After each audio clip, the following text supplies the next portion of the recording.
Today, we're going to talk about strategy and plan of activities or plan of action as whatever you want to call them. These are often words that we don't hear very often in our day-to-day lives, but we do encounter them a lot in our capacity in working with our individual organizations. But it's very important to get our definitions right from the beginning. So, sorry, we all hear words such as vision, mission, objectives, strategies, plan of action, activity plan, etc. But what do these actually mean? So our vision is where we want to be. We are somewhere today, but in the future, in an ideal world, we want to be somewhere else. Our mission is how we're going to get there. And of course, our objectives and our goals are what actions do we need to take from where we are today to where we want to be. These objectives and goals should, of course, be SMART. And I don't mean smart as in clever, I mean SMART as in specific, measurable, achievable, relevant, and timely. These should all be the definition of where our NGO, our organization is within the community. And it should be clearly stated in our founding documents and publicly displayed on our websites. So where we are now, our strategy is supposed to take us from where we are now to the realization of our mission and our vision, so our desired future state. It's the approach to achieve this objective, it's the direction, not an exact route. So if I want to go from A to B, I need to carve out a route. I don't need to decide which path I'm going to take. It connects my vision with my actions. We all make common mistakes in defining strategy. So we often confuse what our vision is, so our goal, with our strategy. And we often confuse what our actions should be with a strategy. An action plan defines who, what, and when. It's not the approach, it's not the direction. At the end of the day, as patient organizations, we've all identified some unmet needs in our community. We have made them into our priorities, and these have given us our vision, our mission, and our objectives. This is what drives our strategy, and our strategy is what drives our action plan. If we are to be successful in what we are doing, in what we're trying to achieve, our actions should always meet our vision and our mission. So it's a means to an end. And ideally, these should also link back to our priorities as well. So why do NGOs need strategy? Another question that I'm often asked is, did NGOs always have strategies? So did NGOs, patient organizations that were developed in the 50s, the 60s, the 70s, did they actually have a strategy? The answer is yes, they just didn't call it a strategy.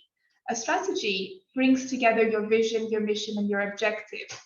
It's an opportunity for an organization and the people that are encompassed within it to understand what their strengths, their capacities, and their challenges and resources are. So it's a bit of a self-knowledge.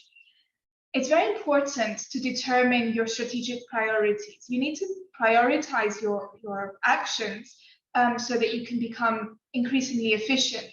We cannot all tackle everything at the same time. We should also strive to make sure that all the involved parties are working towards the same common direction. So there's not one person working in a completely different direction than the rest of us. This enables us to have, as an organization, responsibility and accountability. A strategy will provide focus and a compass for future decision making.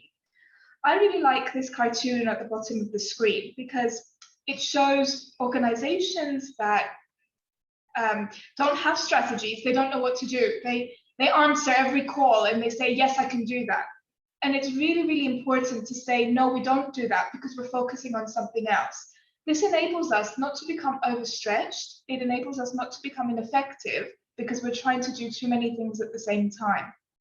It also makes sure that we're grounded in the fact that we are aligned, we remain aligned with our vision, mission, and objectives. And we respond to the changes and the challenges that the wider community has. we can all do this. We're all in this together, and we should always simplify things. I like to simplify things and think strategy is just a fancy word for a long-term plan and to put it into action. So what are the elements of a good strategy? It's definitely not a shopping list of just things we want to achieve or things we want to do. It needs to be in alignment with our vision and mission, but it also has to have a predetermined lifespan. So usually organizations look at strategies for a 3 to 5 year period. This enables them to be responsive to environmental changes and opportunities. It also enables them to foresee opportunities that will come in the future.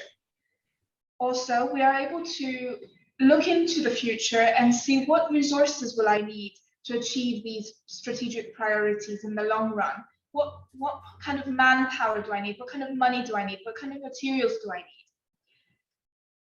And it should always be based on our core competencies. So some organizations are good at advocacy. Others are good at educational programs. Others are good at raising money. Others are good at organizing blood drives. We should all find our core competencies and work around that. That way we will be more effective and serve the people that at the end of the day we're coming together to serve. 4 to 6 strategic priorities are an ideal number so that we're not overstretched as organizations.